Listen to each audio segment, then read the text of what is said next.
Hi வணக்கம். இன்றைக்கி நான் தங்கியிருக்க இடம் துவாஸ்லேருந்து லிட்டில் இந்தியாவுக்கு போக போகிறோம். பஸ்ஸுலேயும் எம்ஆர்டி ட்ரெயின்லேயும் போகிறோம்.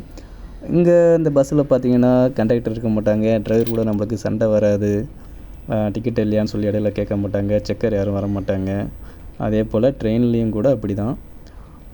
எல்லாமே கார்டு தான், நம்ம காசு டாப்அப் பண்ணிவிட்டு நம்ம கார்டு அடித்து போக வேண்டியதான். யாரும் நம்மளை வழி நடத்த மாட்டாங்க, எங்கே இல்லைங்கன்னு தள்ளி விட மாட்டாங்க. இடையில செக்கர் செக் பண்ண மாட்டாங்க. இங்கே எல்லாருக்கும் காமனான ஒன்று. ஆமாம், நீ எவ்வளோ பெரிய விஐபியாக இருந்தாலும் சரி, யாராக இருந்தாலும் சரி, எல்லாருக்கும் காமன் தான். பஸ்ஸாக இருந்தாலும் சரி, இந்த ட்ரெயினாக இருந்தாலும் சரி. அதே போல் இங்கே ஃபஸ்ட்டு கிளாஸு செகண்ட் கிளாஸுன்னு தரலாம் பிரிக்க மாட்டாங்க. எல்லோரும் எங்கே இடம் இருக்கோ உட்கார வேண்டியது. அதே போல் பெரியவங்க குழந்தைங்களுக்கான தனி இருக்கை இருக்குது, அதில் அவங்க அமருவாங்க. எல்லோரும் அதுக்கு வழி விடுவாங்க.